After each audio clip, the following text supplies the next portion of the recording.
السلام علیکم، welcome to my Urdu voice channel. تمام ویڈیو اپڈیٹس کے لیے اردو وائس چینل کو سبسکرائب کر کے بیل نوٹیفیکیشن کو آن کر دیں۔ آج کی اس ویڈیو میں حمزات کی واپسی کا ایپیسوڈ نمبر 2 شروع کرتے ہیں۔ دن بھر سو کر شام ہوتے ہی میرٹھ کے بازار حسن دہلی بازار میں پہنچ گیا۔ اپنے تصور کی قوت میں نے شانتی کو تلاش کیا اور اس کے کوٹھے پر چڑھ گیا۔ میں نے شانتی کی ماں جی سے بات کر کے شانتی کو صرف اپنا پابند کر لیا۔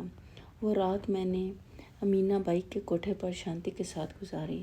دوسرے دن جب میں نے رات بھر کی تھکن سے نڈھال اپنی حویلی میں سو رہا تھا تو دروازے پر دستک ہوئی۔ میں نے اپنے تصور کی قوت کو بروئے کار لا کر معلوم کیا کہ حویلی کے دروازے پر ایک بارعش شخص پولیس کے ہمراہ موجود ہے۔ مجھے یاد آیا کہ صبح دہلی بازار سے لوٹتے ہوئے بھی یہی بارعش شخص مجھے دیکھ کر ٹھٹکا تھا۔ میں خطرہ محسوس کر کے حویلی کے پچھلے دروازے سے فرار ہو گیا۔ اب پھر میری منزل دہلی بازار تھی۔ میں شانتی کے پاس خود کو پولیس کی دسترس سے محفوظ رکھ سکتا تھا۔ وہاں پہنچ کر میں نے اپنی پراسرار قوتوں کے ذریعے یہ معلوم کر لیا کہ وہ بارعش شخص نواب صاحب کے انہی عاملوں میں سے تھا جو مجھے بدایوں میں دیکھ چکے تھے۔ مجھ پر سب کچھ روشن ہو گیا۔ میں نے اپنے تصور اور قوت سماعت سے نواب صاحب، طبیب خاص اور عاملوں کے درمیان ہونے والی گفتگو سن لی تھی۔ دراصل جب نواب صاحب کو اپنے بارعش عامل سے یہ معلوم ہوا کہ میں زندہ ہوں تو انہوں نے پولیس حکام سے رجوع کر کے مجھے گرفتار کرانا چاہا، مگر میں خوش قسمتی سے بچ نکلا۔ حمزات کے لوٹنے میں ابھی 2 دن باقی تھے۔ اس سے پہلے میں نواب صاحب کے عاملوں کا کچھ بھی نہ بگاڑ سکتا تھا۔ یہ 3 دن مجھے 3 صدیاں محسوس ہوئے تھے اور حمزات لوٹ آیا۔ اس نے مجھے بتایا کہ وہ گزشتہ رات ہی واپس آ چکا تھا۔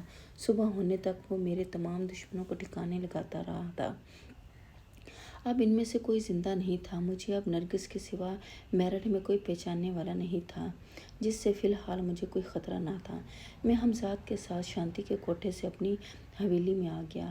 میں ماں پارہ کی پراسرار قوت کے بارے میں سب کچھ جاننے کے لیے بے چین تھا۔ حمزات سے یہ سن کر میرا خون کھول اٹھا کہ ماں پارہ سے ٹکر نہ لیجیے تو بہتر ہے۔ حمزات کا کہنا تھا کہ یہ میری اور اس کی سلامتی کے لیے بے حد ضروری ہے۔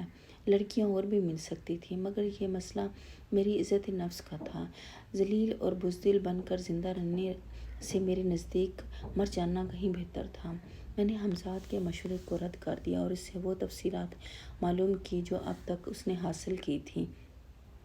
پھر حمزات نے مجھے جو کچھ بتایا وہ پراسرار و عجیب ہونے کے علاوہ تشویشناک بھی تھا کہ بظاہر معمولی سی لڑکی نظر آنے والی ماں پارہ میں اتنی پراسرار قوتیں موجود ہیں۔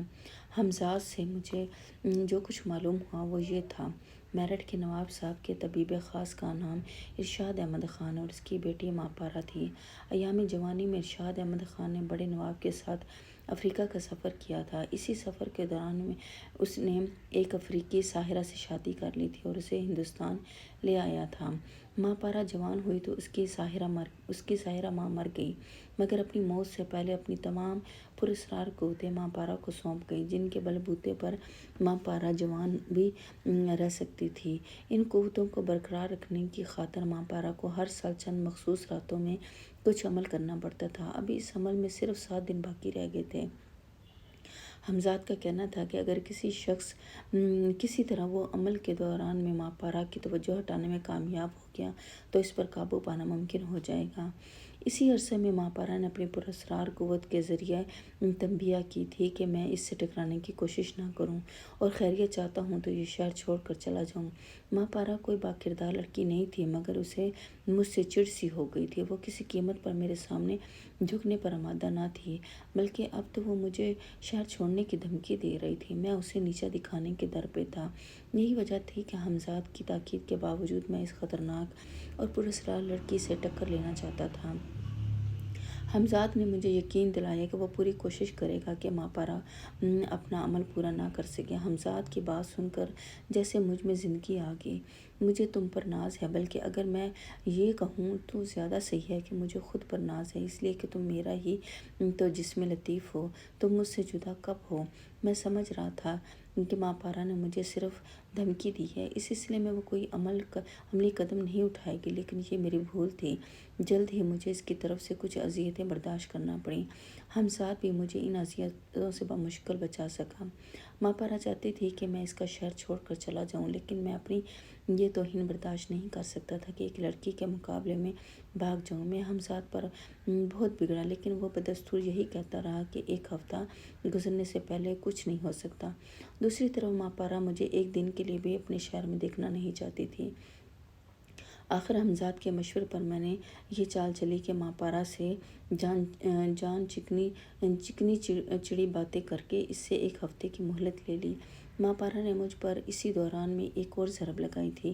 حسین اور میری پسند شانتی کو مجھ سے چھین کر میرٹھ کے نواب صاحب کے داشتہ بنوا دیا۔ میں نے نواب صاحب سے انتقام لینے کے لیے ان کی بیٹی نرگس کو اپنا ہدف بنا رکھا تھا۔ ایک شب تیسرے پہر کے قریب نرگس میری حویلی سے نکل کر بھاگنے میں کامیاب ہوگی اور اس نے باپ کو سب کچھ بتا دیا۔ نواب صاحب نے پولیس کو اطلاع کر دی۔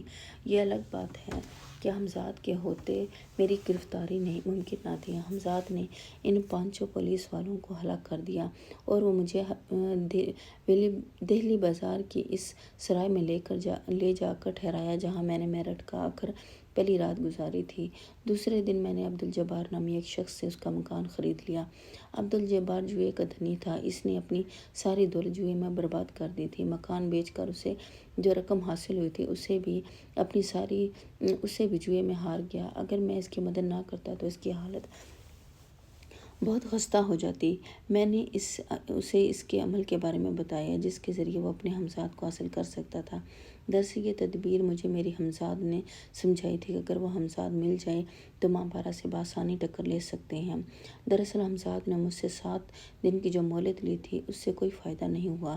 ہمساد کوشش کے باوجود ماں پارا کے عمل میں کوئی رکاوٹ نہیں ڈال سکا تھا۔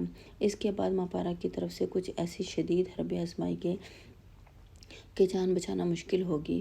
مجبوراً میں میرٹھ سے بھاگ کھڑا ہوا، لیکن اب ماں پارا مجھے آسانی سے نہیں نکلنے دینا چاہتی تھی۔ میں جس ٹرین میں بیٹھ کر فرار ہو رہا تھا اسے ایک اسٹیشن پر روک لیا گیا اور پولیس نے اس کے گرد گھیرا ڈال دیا۔ معلوم ہوا کہ پولیس کو کسی مجرم کی تلاش تھی۔ پولیس اب اس بات کی منتظر تھی کہ میرٹھ سے ایک اعلیٰ افسر وہاں آ کر اس مجرم کو شناخت کرے جو اس ٹرین میں بیٹھ کر فرار ہو رہا تھا۔ میں سمجھ گیا کہ میں مجرم میں ہی ہو سکتا ہوں اور یہ ساری شرارت ماں پارا کی ہے۔ ہمزاد میرے ساتھ تھا اس لیے مجھے زیادہ پریشانی نہیں ہوئی۔ اس میں پولیس سے جان بچا کر نکلنے میں کامیاب ہو گیا۔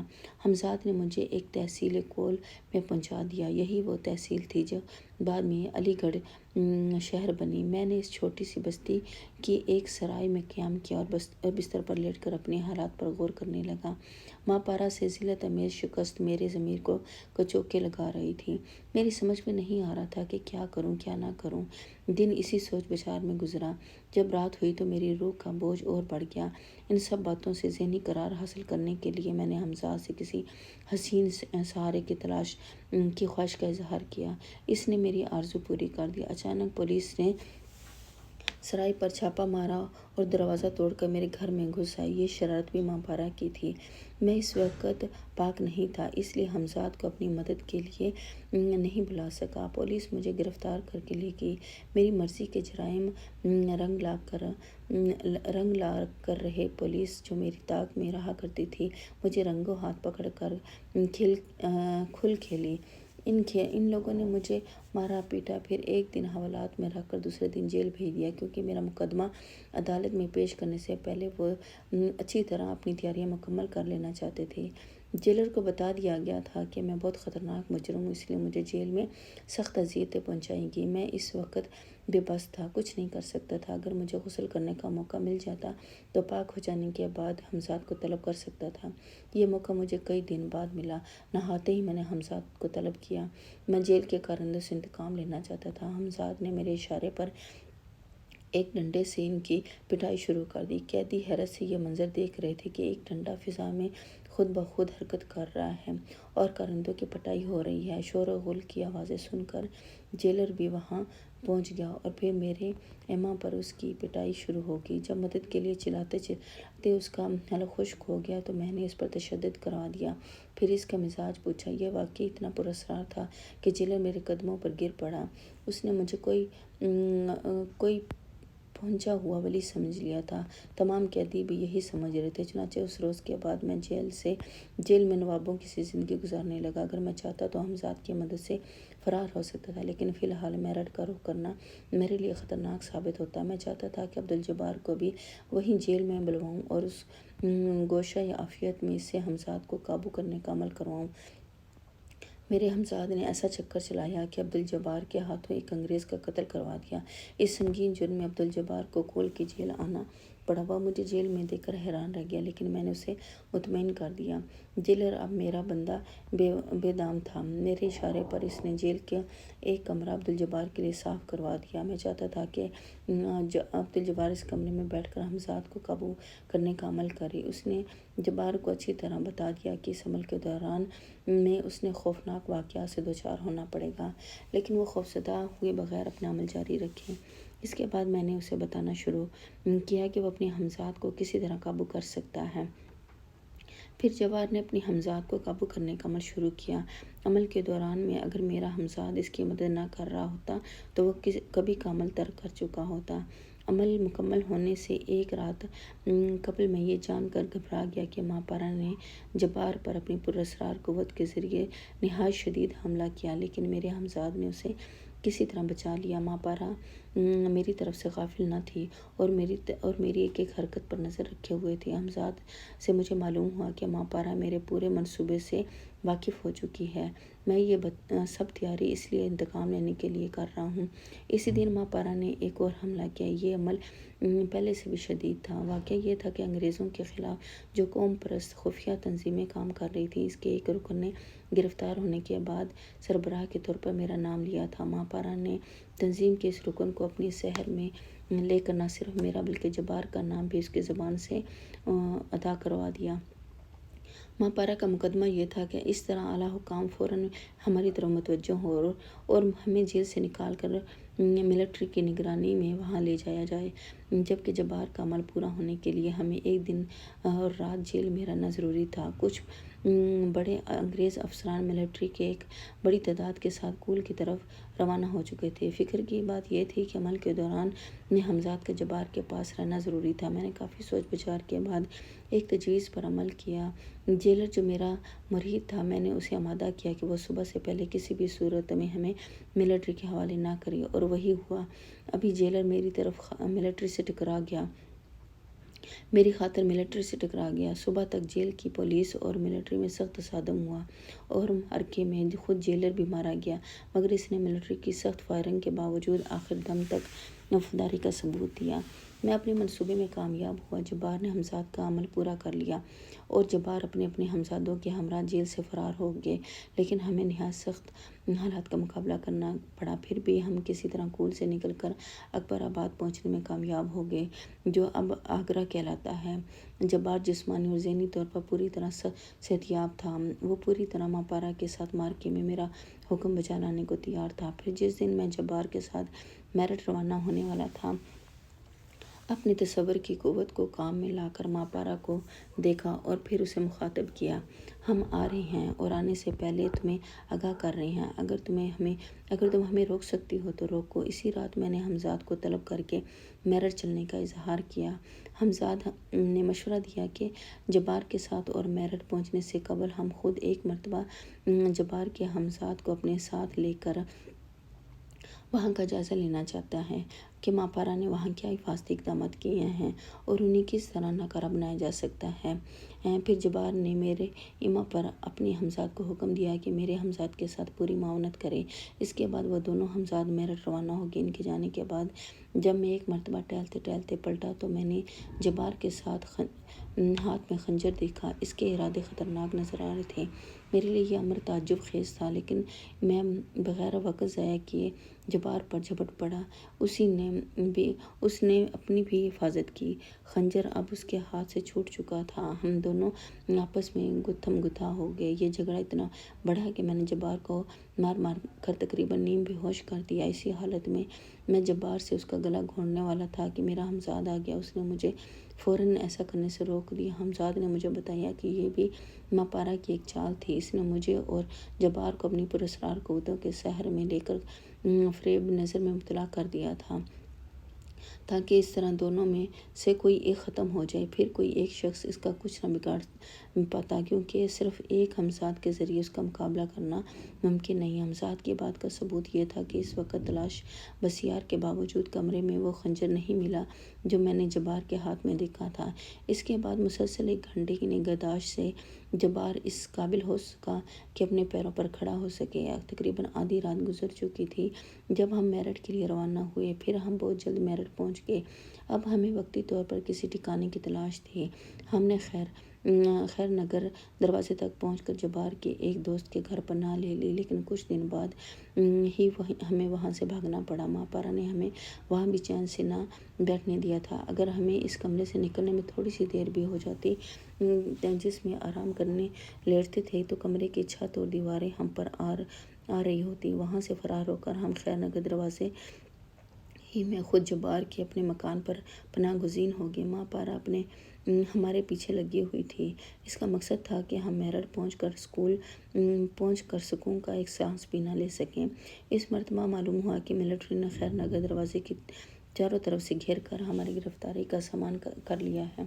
ماں پارا اب اپنی پراسرار قوتوں سے دوسرے کام لے رہی تھی، اس لیے کہ وہ براہ راست ہم پر حملہ کرنے کی اہل نہیں رہی تھی۔ جب مجھے ہوش آیا تو ہمزاد سے معلوم ہوا کہ آج دن بھر ہم دونوں بے ہوش رہے ہیں اور دونوں ہمزاد ہمیں جگہ جگہ لیے پھر رہے ہیں۔ پولیس اور ملٹری تلاش میں تھی۔ اب دونوں ہم اپنی بیگم پل والی حویلی میں تھے۔ پھر اسی رات میں جبار کو حویلی میں چھوڑ کر دونوں ہمزادوں کو ہمراہ ماں پارا سے دو بدو کا مقابلہ کرنے کے لیے اس کی حویلی پہنچ گیا۔ ماں پارا کے کمرے کا دروازہ اندر سے بند تھا۔ ہمزاد بند کمرے کے کواڑوں میں تحلیل ہو گیا۔ کمرے کا دروازہ ایک شور کے ساتھ کھلا اور میں تیزی سے دھڑکتے ہوئے دل کے ساتھ کمرے میں داخل ہو گیا۔ مجھ پر نظر پڑتے ہی ماں پارا ایک دم اچھل کر کھڑی ہو گئی۔ اس کے کندن ایسے شخص سرخ و سفید چہرے پر میری نظر نہیں ٹھہر رہی تھی۔ اچانک میری اور اس کی نظریں ملی اور میں نے کہا، میں آ گیا ہوں ماں پارا، میں آ گیا ہوں۔ تو پھر یقین کر لو کہ تمہاری موت ہی تمہیں یہاں گھسیٹ لائی ہے۔ ماں پارا کا فقرہ پورا ہوا تھا کہ اچانک کمرہ نہایت تیز قسم کی روشنی سے بھر گیا، جیسے رات کے وقت سورج نکل آیا ہو۔ میں نے گھبرا کر اپنی دونوں آنکھوں پر ہاتھ رکھ لیے۔ میری اور ماں پارا کے ٹکراؤ کا یہ خوفناک آغاز تھا۔ پراسرار قوتیں ایک دوسرے سے نبرد آزمائش ہو چکی تھیں، جس سے مقابلے میں مجھے پھر ایک بار ماں پارا سے شکست کھانا پڑی۔ اس معرکے میں خاصی بلندی سے گر کر میں اپنی ایک ٹانگ بھی تڑوا بیٹھا اور بے ہوش ہو گیا۔ جب مجھے ہوش آیا تو میں ایک آرام دہ بستر پر دراز تھا اور ہمزاد میرے پاس موجود تھا۔ یہ کیسر جنگ والی حویلی تھی۔ ہمزاد نے مجھے بتایا کہ ماں پارا نے اپنی پراسرار قوتوں سے کام لے کر جبار کو گرفتار کرا دیا ہے اور خود میرٹھ سے فرار ہو گئی ہے۔ وہ معرکہ اتنا ہی خطرناک تھا کہ جیت جانے کے باوجود بھی ماں پارا بری طرح دہشت زدہ ہو گئی تھی۔ اس طرح اب کہاں کا رخ کیا تھا، یہ بات ہمزاد کو معلوم نہیں ہو سکی تھی۔ اب سب سے پہلے میرے لیے یہ ضروری ہو گیا تھا کہ کسی نہ کسی طرح جبار کو ملٹری کی حراست سے آزاد کراؤں۔ یہ کام ہمزاد کے لیے کچھ ایسا مشکل نہ تھا۔ جبار کے متعلق معلوم ہوا کہ وہ بھی میری طرح پاک نہیں تھا اور اسی حالت میں ماں پارا کی شہ پر ملٹری نے اس پر ہاتھ ڈال دیا۔ میں خود بھی ایک مرتبہ ایسے حالات سے گزر چکا ہوں، اس لیے جبار کی مجبوری سمجھ گیا۔ وہ اس حالت میں ہمزاد کو اپنی مدد کے لیے نہیں بلا سکتا تھا۔ پھر میرے ہی ہمزاد نے جبار کو ملٹری سے نجات دلائی۔ اسی دوران میں میرا ہمزاد یہ معلوم کر چکا تھا کہ ماں پارا میرٹھ سے فرار ہو کر کہاں گئی ہے۔ میرے ہمزاد کی اطلاع کے مطابق ماں پارا کلکتہ میں تھی۔ نتیجتاً میں نے بھی کلکتہ جانے کا فیصلہ کیا۔ میرٹھ سے کلکتہ روانگی کے دوران ہم نے رات کا وقت مقرر کیا۔ میں دنیا کے کسی بھی کونے میں ماں پارا کو چین سے نہیں رہنے دینا چاہتا تھا۔ جزوی طور پر میں اس پر غالب آ چکا تھا۔ اس نے مجھے اپنا شہر چھوڑنے کی دھمکی دی تھی، مگر خود فرار ہونے پر مجبور ہو گئی تھی۔ میں اسے اپنی کامیابی ہی سمجھ سکتا تھا۔ روانگی سے قبل شام کے وقت ایک عجیب و غریب واقعہ پیش آیا۔ میں اپنی زخمی ٹانگ کے باعث جبار کا سہارا لیے ہوئے غسل خانے سے نکل رہا تھا کہ کھڑکی سے ایک سنسناتا ہوا خنجر اندر آیا اور سامنے والے دروازے میں پیوست ہو گیا۔ اس خنجر کے ساتھ ایک کاغذ بھی تھی جس پر تحریری عبارت میرے لیے تھی۔ مجھے پیغام بھیجنے والی ایک ملک گیر خفیہ تنظیم تھی۔